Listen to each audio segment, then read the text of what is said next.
Man. Yo, Still Mills, what's the deal, man? Y'all know how the story go, man. Drop my baby off at daycare and I'm heading to the plantation, man. But peep game, man, I want to talk about something, man. It's kind of annoying. It's been bothering me since I heard it, man.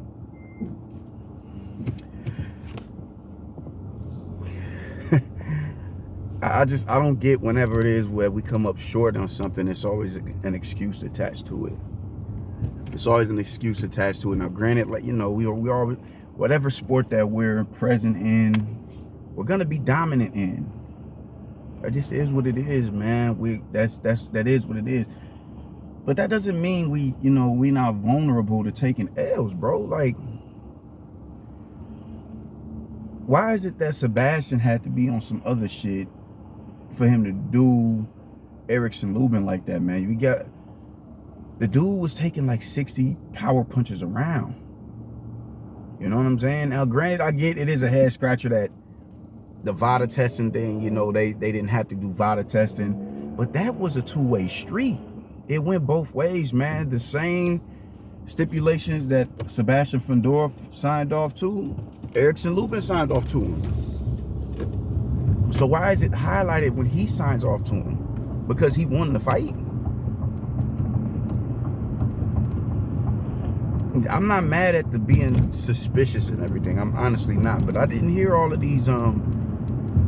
I didn't see all these flags being waved and raised before the fight actually went down. I'm hearing it up, with Spence and Ugas, but I didn't hear nothing about Fundora and Lubin. I didn't hear shit about that beforehand. And this fight was announced a month and some change ago. So why is it an issue now? And would it have been an issue if Lubin won? You dig? Like this, I know, man, motherfuckers just they're spectators of the sport, which is cool, man, but when you take a shot on the chin, the effects with a punch, getting punched in the face feels like. You know what the effects of that shit is. You know how it feels, and you know how it feels even more when you're taking too much punishment and taking the same shot over and over and over and over and over again. Taking a left hook once ain't the same as taking consecutive left hooks. You dig what I'm saying? So when you get clipped with the same shot one too many times, you're gonna start to see the effects of that shit. You're gonna feel it neurologically and you're gonna see it physically. You dig me? I think it's real. It's real outrageous, all these claims and everything that's being brought up on dude. Not claims, but just the allegations and everything. I just think that shit is kind of corny. Because it's like we don't match the same energy. You know what I'm saying? In this sport, your hands, the fact that you train, your hands is a weapon in itself. So I'm really not with the PED use and all that extra shit. Anything that can enhance your already present capabilities to hurt somebody.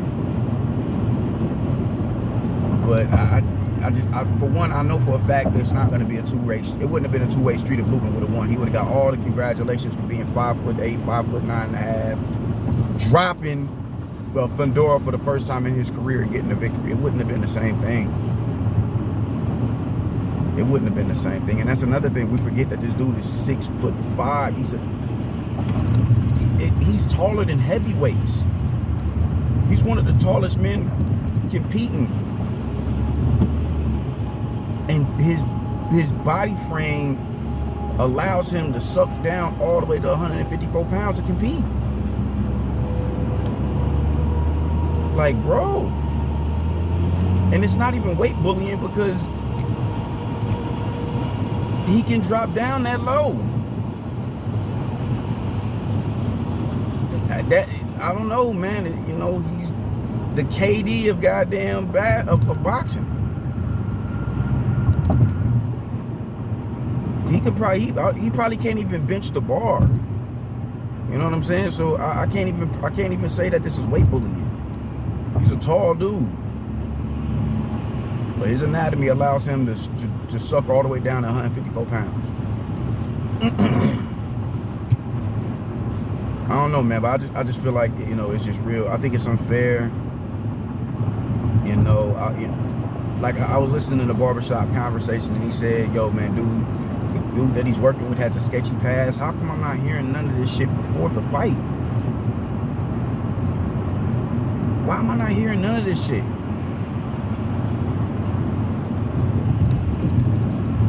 I didn't hear none of this shit until he beat Lubin in the manner that he beat him in. That shit is not the business, bro. Like, he lost. And it's cool. Well, it's not cool because people feel like he should retire after that. You know, two knockout losses, brutal knockout losses. He did really good in it. That's possibly the fight of the year. I wasn't mad at the judges that had him winning because I thought he was. I thought he was landing the cleaner punches. I thought he was landing the clean. It's a weird because he landed the more head snapping shots and the more thudding body blows. I didn't even realize he was taking that much punishment on the inside. I didn't realize that. I didn't realize that, man. He would get hit a few times, get his bearings back, and go right back in the kitchen and start cooking. That's what I was seeing from him, man. And you know, to see after the fact how that man's face looked, I'm like, Jesus. And people are talking, man, it was only 3 rounds left. You should have let him finish them 3 rounds. Taking 60 power punches around, 30 power punches around, 40 power punches around. He should have went through a whole nother 9 minutes of punishment. No, that was a real good stoppage. That was a smart stoppage. But I think that shit is kind of goofy how we do this shit, man. Every time when we lose like we just not supposed to get knocked out or something. Like we not just supposed to get stopped. You know, it happens, man. It happens. He's a fighter at the end of the day, which means his hands are just as equally trained as the next man. He was just a better man that night. He was a better man. You know, just people, like I just really, it's weird to me. It's weird to me, man. Just like how we act when it, like, God damn, man. You know, another situation, just how just not keeping the same energy. The Daniel Kinahan situation. I don't know much about him. I don't, but people throw up, oh man, he a drug dealer, he do this and that and the third and yada yada yada. This and he a drug smuggler. He's allegedly smuggling dope into Europe. Nothing to do with the brothers up here. He bringing he bringing cocaine into Europe. Nothing to do with it. Y'all don't give a fuck about what's going on the European continent, but because he's connected to Tyson Fury and Bob Arum, he's somehow complicit in this conspiracy. You know, a attempted murder plot conspiracy to get rid of Deontay. Well, like, it's just ridiculous how y'all get down. You same niggas will big up Big Meech and Larry Hoover and Alpo and Rich Porter and Rayful Edwards and all them, and just some Harry O, just some heavy hitters, man, some reputable dudes. Y'all will big them niggas up. Pablo Escobar, y'all will big them up. But y'all denigrate the likes of a Daniel Kinahan. You dig? Like, I respect the hustlers. I'm not even gonna front. I respect the hustlers. I do. I'm a big fan of the show Chicago PD. And the dude who played in Soul Food, who cheated on Vanessa Williams, or Vanessa Williams' Lil Rello, he was playing a reputable hustler in Chicago. And he told the police, they busted him, they got him, and when in the interrogation room, he's like, hey man, y'all just gonna have to realize there's gonna be There's gonna be the scourge of society, pretty much. There's gonna be some people that just can't. You can't help them. They stuck in their ways. They're adamant on being swerves. That's what we call dope fiends and crackheads up here in the city. We call them swerves. There's nothing you can do for them. So I'll give them. Hey, yeah, I fill that void for you. It'll align my pockets. And when you align my pockets, that gives me open, opportunity to help out the people with a bright future. The people who can be helped. The people who want to do better and strive to do better. I got that. I couldn't be the nigga to do it.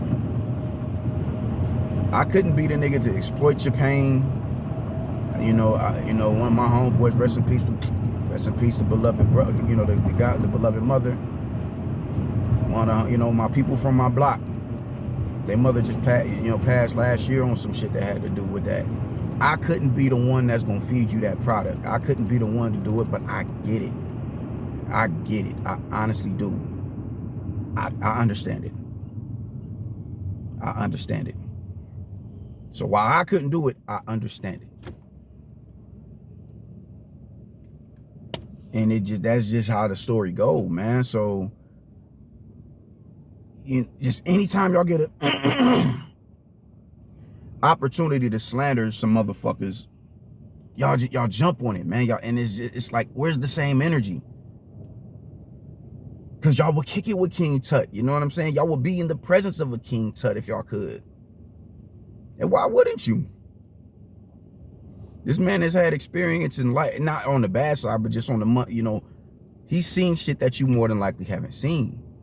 He's been exposed to a more luxurious and lavish lifestyle. You want to be in the presence of that. Yo, what's that like? What's that like? What's that like? What's that like? And even on a street element, man, there's shit in the niggas, can't, there's shit niggas do in the street that your average Joe can't fathom, even if he from them type of environments. You know what I mean? Niggas is out here thugging in the streets and they never caught a body. That's some different shit.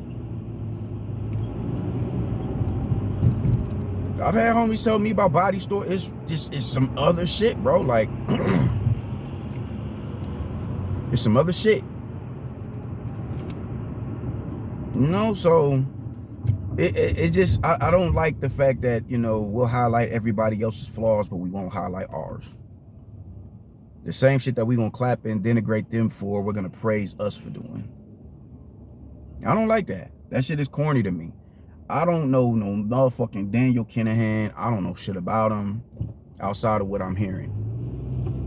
And I don't care to. He's not no dude that I'm, oh shit, Daniel. No, hell no. And what makes it even worse, he's not doing no shit up here in America. Now there's black, we out there on in Europe, absolutely. So it is like, bro, some of that coke is getting to my people out there. And with all this other shit that, this fentanyl shit, niggas, like, we done lost a few people, some reputable loved ones up here in my city off of that shit. So it is like, ooh. But I understand it. That's somebody's bread and butter. I don't have to like it, but I understand it. You dig me? So the overall point is, don't denigrate other motherfuckers for doing the same shit that we do. Don't denigrate Daniel Kinahan when you would be trying to be in the presence of the reputables up here, the kingpins up here. You know what I'm saying? Don't denigrate Sebastian Fundora for winning a fight when you would have gave Lubin all the praises in the world if he won that fight. You dig? That's my entire point, man. I think that shit is corny, man. Bring forth evidence and I will gladly switch up my tune. Fuck all this hearsay shit, man, because if you niggas knew what time it was before they signed on the dotted line. Y'all knew who that man's nutritionist was. Y'all knew who his trainers was. Y'all knew everything about that man. Y'all knew who was in his camp and all that shit. None of that shit gets brung to the light until after the fight. This is why I don't stand behind that shit. That's why I won't stand behind it. Is it a head scratcher? Absolutely. But it's a head scratcher on both of their cases because both of them signed on the dotted line and they both know we wasn't VADA tested for it.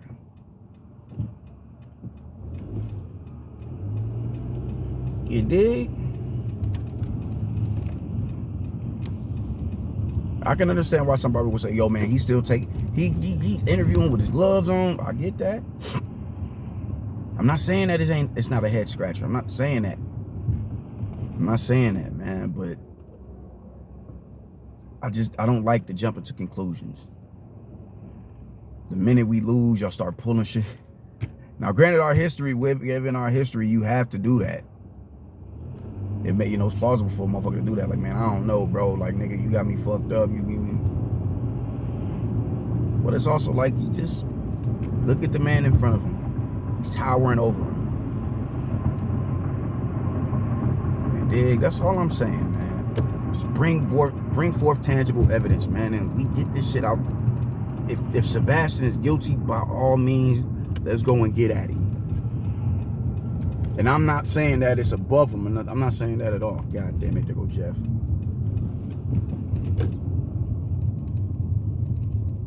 I'm not saying that he's above reproach. I'm not saying that at all.